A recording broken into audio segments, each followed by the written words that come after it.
सिन्हा साहब हों, किसी न किसी सूरत में डबल इंजन सरकार ने यहाँ हमें दी। लेकिन उस डबल इंजन सरकार का मेंढर के लोगों को क्या फायदा मिला? मैं आज होम मिनिस्टर साहब से ये पूछना चाहता हूँ कि खुदारा नाम इन 6 सालों में आपने मेंढर के लोगों को क्या दिया? क्योंकि जितने ही काम गिने गए हैं फिलहाल, जो जावेद राणा साहब ने अपनी तकरीर के दौरान गिने, जो मेरे साथियों ने अपनी तकरीरों के दौरान गिने, वो सब 2014-15 के काम हैं। उसके बाद कुछ नया नहीं आया। यहाँ मेंढर शहर में जो नया जो सेक्रेटेरिएट का बिल्डिंग बन रहा था, सरकारी दफ्तर का, 2014 में जो काम वहां रुका, उसके बाद 1 इंच आगे वो काम गया नहीं। जो यहाँ लोग बार बार ये मांग करते आए कि मुगल रोड के जरिए एक टनल बनाइए ताकि हमें साल के 12 महीने कश्मीर के साथ जोड़ दिया जाए, उस टनल पे भी इन 10 सालों में कोई काम शुरू नहीं हुआ। यहाँ जो बेरोजगार नौजवान हैं, इनसे मैं पूछता हूँ, पिछले 6-8 साल में मेंढर में क्या कोई नया कारखाना खुला? मेंढर क्या कोई नई फैक्ट्री आई? मेंढर में यहाँ कोई बेरोजगारी को कम करने का जरा सा भी इन्होंने कोई कोशिश की? हमारे दौरे हुकूमत में इन दूर दराज इलाकों में डीजी साहब आया करते थे इसी हेलीकॉप्टर के जरिए। हेलीकॉप्टर उनका उतरता था, वहाँ कैंप लगती थी, वहाँ अगर छाती और कद बराबर तो डीजी साहब मौके पे ऑर्डर पे दस्तखत करके वहीं पे लड़कों को पुलिस में दाखिल किया करते थे। मैं पूछता हूँ होम मिनिस्टर साहब से, सारी फोर्स आपके पास, जेल के पास, सीआरपी भी आपके, पीएसएफ भी आपके पास, आईटीबीपी भी आपके पास, एसएस भी आपके पास, खुदारा मुझे बताइए ना, यहाँ मेंढर में आपने बच्चों के लिए कोई स्पेशल भर्ती का सिलसिला रखा जिसके तहत मेरे नौजवान यहाँ किसी कोई मुलाजमत हासिल करने में जो है कामयाब हो? नहीं। कोई पावर का आपने कोई नया प्रोजेक्ट इन दरियाओं पे बनाया? जो हमने डीपीआर तैयार किए उनको आपने डब्बे में बंद रखे। हर लिहाज से अगर आप देखें तो यहाँ लोगों को तंग करने के अलावा और कुछ नहीं मिलता। कहते हैं हमारे ऊपर लगता है यहाँ आतंकवाद जो है नेशनल कॉन्फ्रेंस ने फैलाया। पहले तो मेरी समझ में नहीं आता, ये बीजेपी वाले अलग अलग जबान में बात करते हैं, बाकी मुल्क में जब इनको तकरीर करनी होती है तो आतंकवाद, मिलिटेंसी, टेरर, इन चीजों के लिए ये पाकिस्तान को कसूरवार ठहराते हैं। जब जम्मू कश्मीर में आते हैं तो पाकिस्तान का कहीं जिक्र नहीं होता। जम्मू कश्मीर में ये कहते हैं ये 3 खानदान जो है ये मिलिटेंसी के लिए कसूरवार है।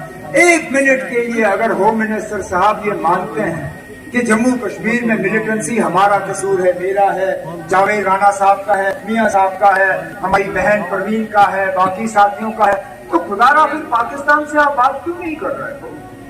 अगर पाकिस्तान मिलिटेंसी के लिए जिम्मेदार नहीं है, अगर मिलिटेंसी के लिए जिम्मेदार ये 2 सियासी तंजीमें या ये 3 खानदान है, तो आपने पाकिस्तान के साथ बातचीत का रास्ता बंद क्यों किया?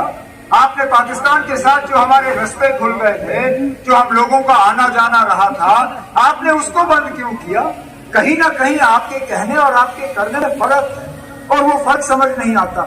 अब यहाँ लोगों को डराने के लिए वो हमारे मंशूर के हवाले से कहेंगे कि हम लोग नेशनल कॉन्फ्रेंस वाले, कांग्रेस वाले आपके रिजर्वेशन के खिलाफ हैं। अरे ना, रिजर्वेशन यहाँ पे खासकर मेरे जो पहाड़ी भाई हैं, बहन हैं, उनके रिजर्वेशन के लिए सबसे पहले अगर यहाँ से चिट्ठी गई, उस चिट्ठी पे जनाब फारूक अब्दुल्ला साहब का दस्तखत था और किसी और का था नहीं। ये हम लोग थे जिन्होंने हुकूमत में 2014 से पहले पहाड़ी रिजर्वेशन का सिलसिला खोला। उसी चीज को नकल करते हुए मरकज ने जो है इस चीज को आगे लिया। हम वो लोग नहीं है ना जो आपके रिजर्वेशन की चीज जो आपका हक है उसमें टांग अड़ाएंगे या उसमें आपको तंग करेंगे। उल्टा हम ये करना चाहते हैं कि इस रिजर्वेशन का फायदा आप लोगों को मिलना चाहिए। इन बीजेपी वालों ने इस रिजर्वेशन का फायदा उन लोगों को दिया है जो शायद ही जिंदगी में कभी जम्मू शहर से बाहर आए हों।